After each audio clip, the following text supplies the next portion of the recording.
Reforma agraria merupakan penataan kembali struktur penguasaan, pemilikan, penggunaan, dan pemanfaatan tanah yang lebih berkeadilan melalui penataan aset disertai penataan akses untuk kemakmuran rakyat Indonesia.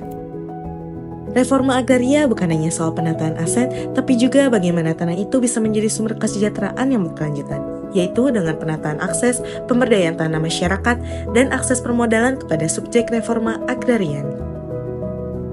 Kantor Pertanahan Kota Bandung berkomitmen untuk memastikan bahwa tanah tidak hanya menjadi aset ekonomi, tetapi juga sumber dari ketahanan pangan dan kedaulatan negara. Melalui upaya ini, akses masyarakat terhadap sumber ekonomi akan diperbaiki, guna menjamin kemandirian pangan nasional melalui program pemberdayaan tanah masyarakat.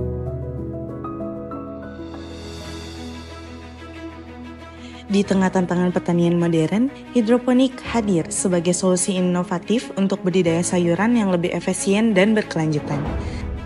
Tak hanya itu, hidroponik juga membuka peluang pemanfaatan tanah wakaf secara produktif, menjadikannya lebih bernilai dan bermanfaat bagi umat. Mari kita lihat bagaimana 5 tempat berbeda telah berhasil menerapkan sistem hidroponik dan meraih kesuksesan. Di tengah hiruk-pikuk kota besar, lahan pertanian semakin terbatas. Namun, sebuah pondok pesantren berhasil menciptakan kebun hidroponik di atap gedung. Dengan memanfaatkan ruang yang ada, mereka menghasilkan sayuran segar tanpa menggunakan tanah dan pestisida. Tanah wakaf yang dimanfaatkan secara vertikal ini menjadi contoh inovatif bagaimana wakaf tidak hanya diam tetapi juga produktif untuk kesejahteraan umat. Hidroponik di atas gedung menjadi solusi di kota besar karena memanfaatkan lahan yang terbatas untuk pertanian tanpa adanya tanah. Ini juga mendukung efisiensi air dan pertanian di lahan yang terbatas. Dan kami juga di sini alhamdulillah dengan lahan yang terbatas bisa mendirikan hidroponik di atas gedung lantai 4.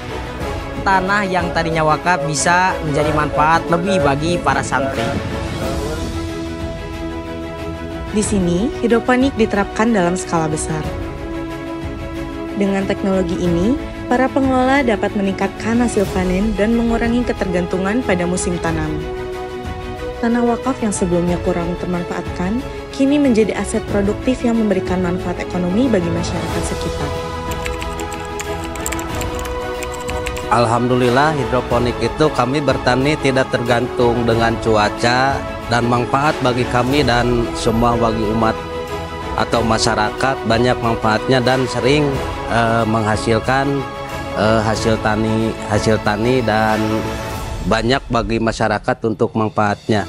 Dan apalagi dengan tanah wakaf, alhamdulillah kami bisa memanfaatkan secara baik. Alhamdulillah manfaatnya bagi kami lebih besar. Mudah-mudahan pemerintah juga lebih memperhatikan dan mantaplah buat masyarakat untuk tanah wakafnya. Di sekolah-sekolah, hidroponik menjadi alat edukasi yang menarik bagi para siswa. Mereka belajar bagaimana tanaman tumbuh tanpa tanah dan memahami pentingnya ketahanan pangan. Selain itu, edukasi ini juga memperkenalkan konsep wakaf produktif kepada generasi muda bahwa tanah wakaf bisa dimanfaatkan lebih luas untuk kepentingan sosial dan pendidikan. Sangat penting karena metode ini salah satu efisien untuk sebuah pertanian di mana menggunakan suatu lahan yang cukup untuk bahan pertanian juga baik di kota ataupun di kampung, jadi efektif. Apalagi anak-anak juga seru kalau misalkan belajar tentang sains di bidang ini. Apalagi kita kan ada program di tanah wakaf, jadi lebih efektif menggunakan tanah wakaf. Di daerah yang sulit mendapatkan air, hidroponik menjadi penyelamat. Sistem ini menggunakan lebih sedikit air dibandingkan pertanian tradisional, sehingga cocok untuk wilayah yang sering mengalami kekeringan. Dengan memanfaatkan tanah wakaf secara produktif, hidroponik menjadi solusi yang tidak hanya berkelanjutan, tetapi juga memberdayakan masyarakat di daerah kering. Dengan adanya hidroponik ini, kami bisa memanfaatkan lahan yang tadinya belum bisa kami manfaatkan menjadi lahan yang lebih produktif. Kami diajari bagaimana caranya instalasi hidroponik dari awal sampai dengan nanti cara pemanenan. kami juga diajari bagaimana nanti memenuhi nutrisi sayur-sayuran dari mulai minggu pertama, minggu kedua, sampai dengan minggu ketiga. Selain saya juga senang menanam sendiri, menanam secara hidroponik bisa menghemat pengeluaran pesantren. Kemudian juga bisa lebih sehat, dan pesantren yang dikelola tanahnya dengan lebih produktif bisa menjadi role model ketahanan pangan yang ada di Indonesia. 5 tempat, 1 solusi. Hidroponik membuktikan bahwa pertanian masa depan bisa lebih efisien, ramah lingkungan, dan menjamin ketahanan pangan. Lebih dari itu, tanah wakaf yang dikelola secara produktif dapat menjadi aset berharga bagi kesejahteraan umat, menciptakan ketahanan pangan, serta meningkatkan nilai ekonomi dan sosialnya.